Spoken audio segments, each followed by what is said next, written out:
entretiens de Marquis. Bonjour à tous. Macron, son avenir, c'est d'être Jésus-Christ, Bill Gates ou Barack Obama. À moins d'être à Charenton. Sinon, Laurent Alexandre dézingue Myriam Palomba. Nous réfléchirons à tous ces sujets, bien évidemment, mais auparavant, je voulais remercier tous ceux qui me permettent de vivre de mon travail grâce aux super centres rémunérateurs. Aujourd'hui sont à l'honneur Floa, Nelly Fougeux, Laurent Ziran ou JB Poignant. Merci à vous tous. Et puis, vous avez été très nombreux à réagir à ma dernière vidéo. Ceux qui sont pour Sonia Mabrouk, ceux qui sont contre, ceux qui défendent Élise Lucet.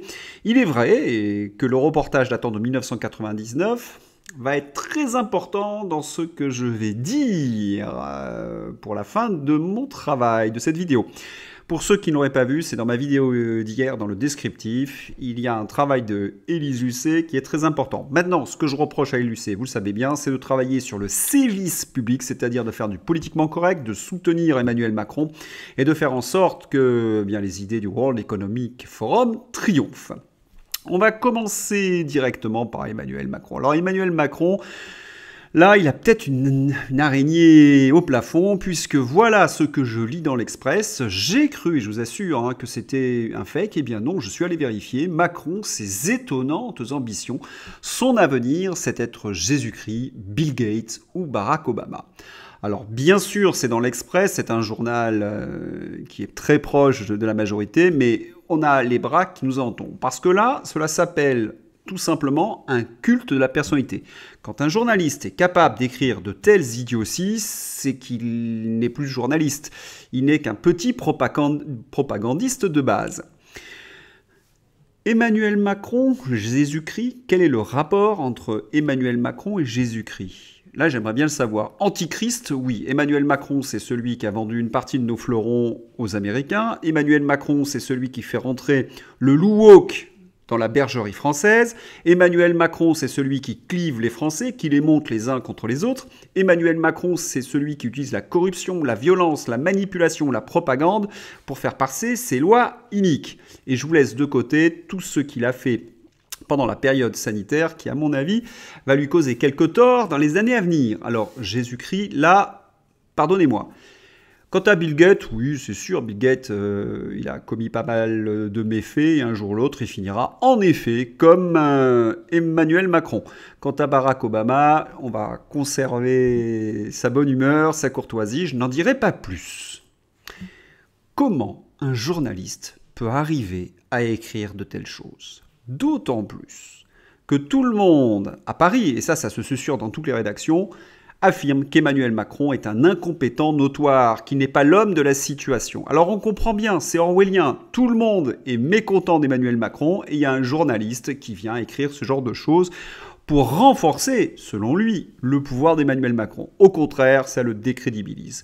Et puis, je voulais quand même vous repasser Emmanuel Macron, Jésus-Christ. Je ne pense pas que le Christ n'ait jamais eu ce visage. Puisqu'on parle d'Emmanuel Macron, eh bien, on va parler réforme des retraites. Et ce que l'on constate aujourd'hui, c'est qu'il y a de plus en plus de députés, eh bien, même de sa majorité, qui n'ont plus du tout envie d'être sous la bannière d'Emmanuel Macron. J'en veux pour preuve ce député Horizon qui se fout d'être exclu de la majorité. Bravo à André Villiers. C'est Alain Houpert, le sénateur de la Côte d'Or, mon sénateur, qui s'est très bien comporté pendant la période covidiste, qui lui rend hommage.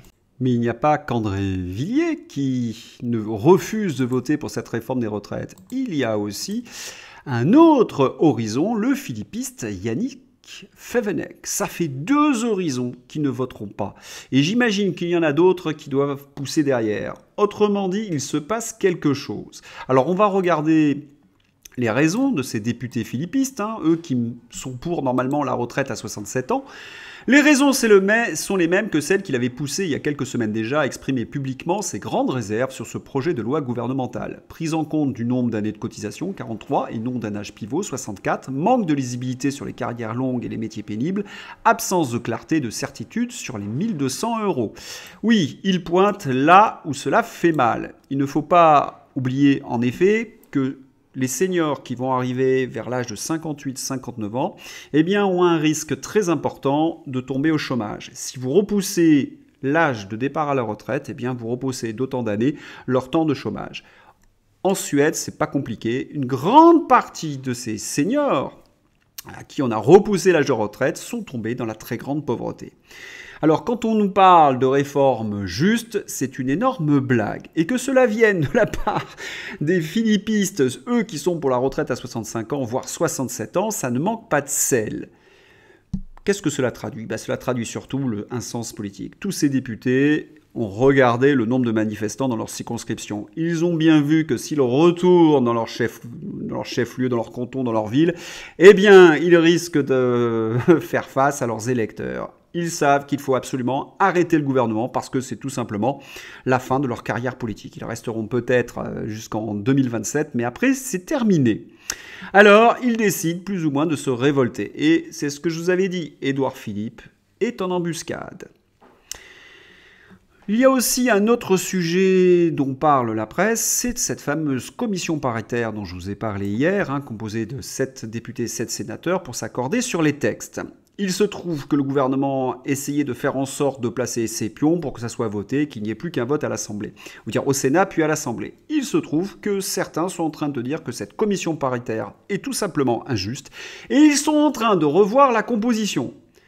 Emmanuel Macron a eu son petit succès samedi avec la baisse de fréquentation des manifestants et le vote du Sénat, mais ça s'est retourné contre Retailleau, ça s'est retourné contre lui, et on voit une colère gronder. Le narratif qui consiste à dire « Ah, les Français n'en peuvent plus, ils ont accepté », c'est faux.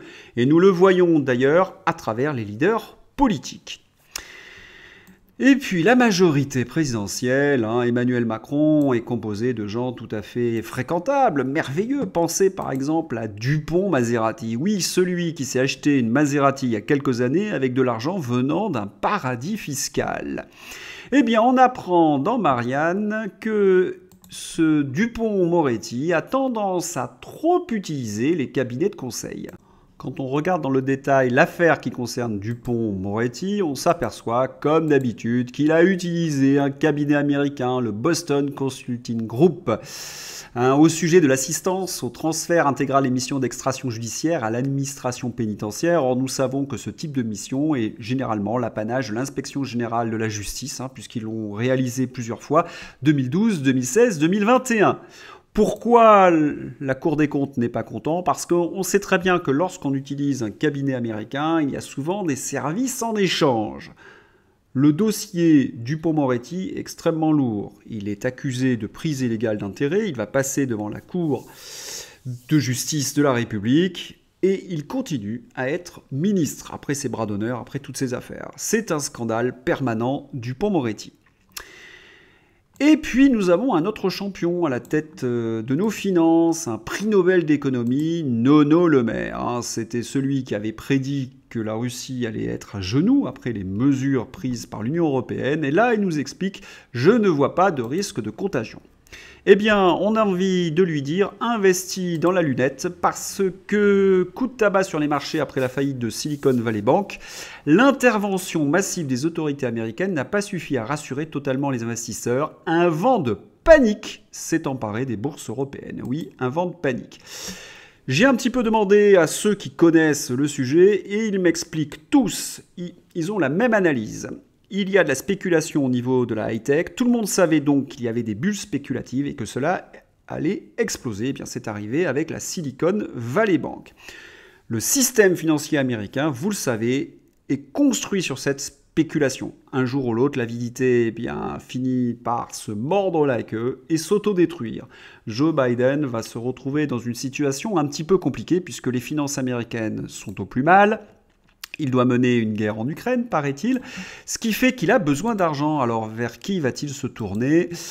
I need the money back. Bon, c'est une petite plaisanterie, mais qui en dit long, peut-être, sur le système américain. Nous allons maintenant parler complotisme.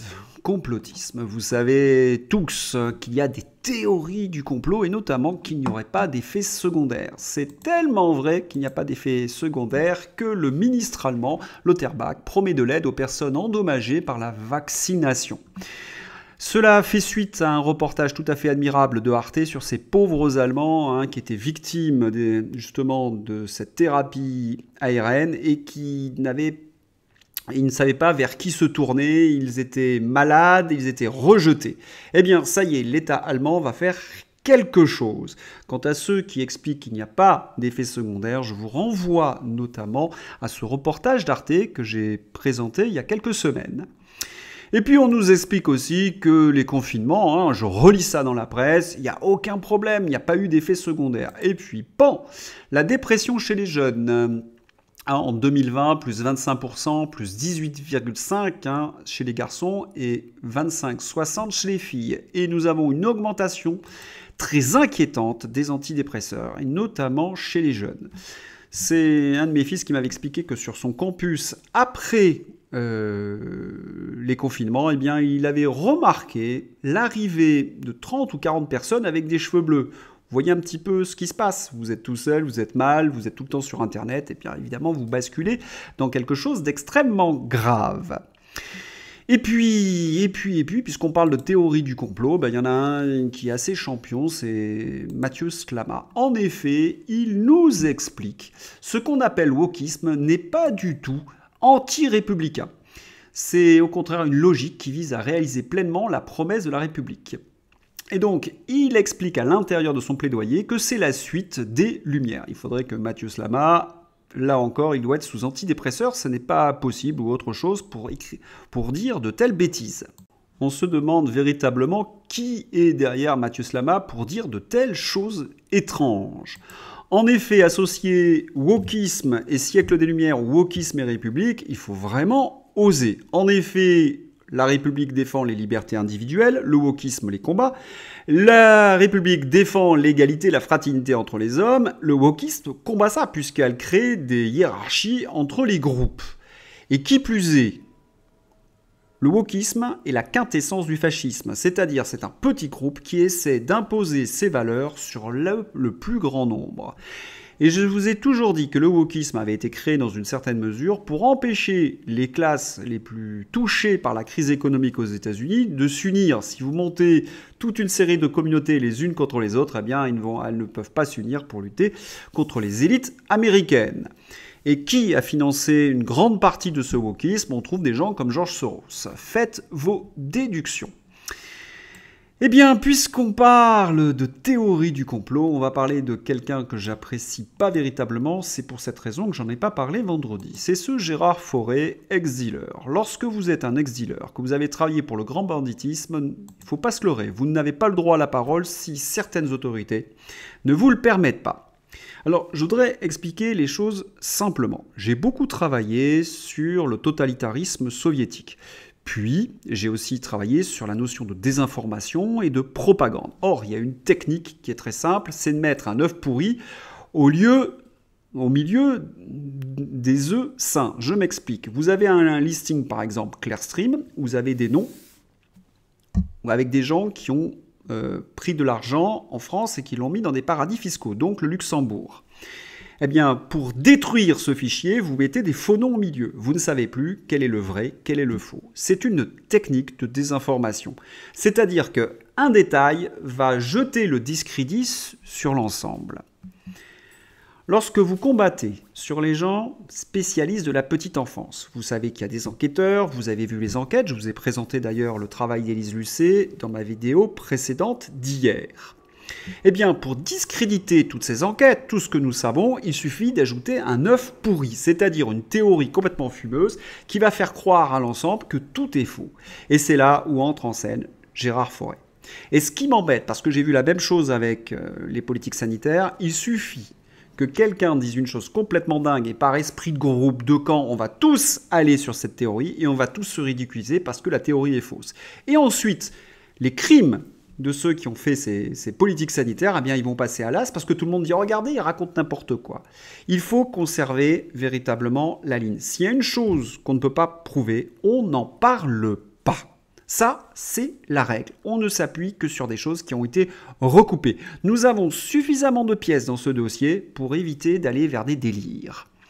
Voilà. Et quand j'ai vu Gérard Fauré chez Hanouna, je me suis dit, oulala, qu'est-ce que cela signifie? Eh bien voilà, c'est un moyen pour faire briller, vous avez bien compris, Laurent Alexandre, l'immonde Laurent Alexandre. Il faut savoir que ce type-là m'a agressé sur les réseaux sociaux parce que j'ai dénoncé à l'époque une partie de ses dires. Je vous renvoie à mes articles et à mes tweets. Et bien là, il peut briller face à Myriam Palomba, qui est accusée bien évidemment d'antisémitisme, ce qui est absolument grotesque lorsqu'il s'agit de Myriam Palomba.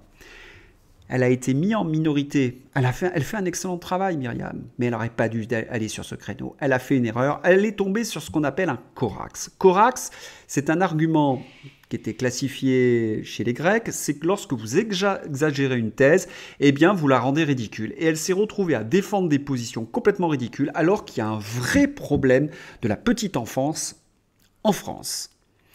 Voilà comment on fait une technique pour discréditer des gens qui mènent un combat très juste. Il ne faut pas donc défendre des thèses que l'on ne peut pas prouver.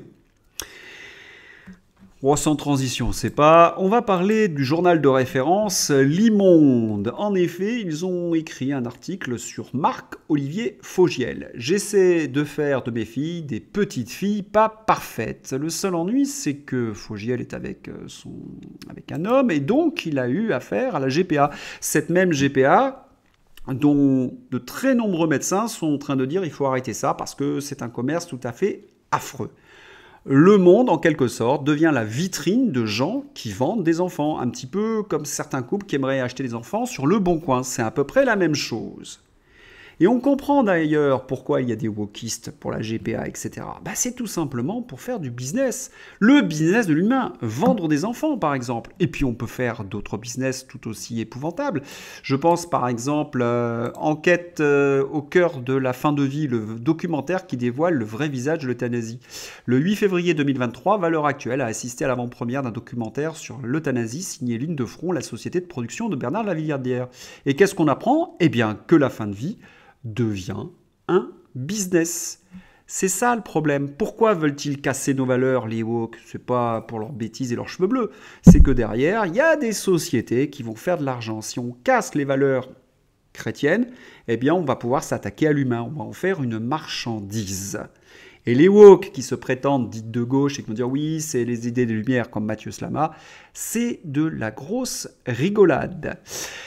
Allez, sans transition, on va parler un petit peu de ce qui se passe en Ukraine. Et là, on vient d'apprendre que les orthodoxes de Kiev sont descendus de la rue hier pour dénoncer l'ingérence de Zelensky dans les affaires de l'église orthodoxe et pour défendre les moines du monastère de la Laure de Pertchevsk.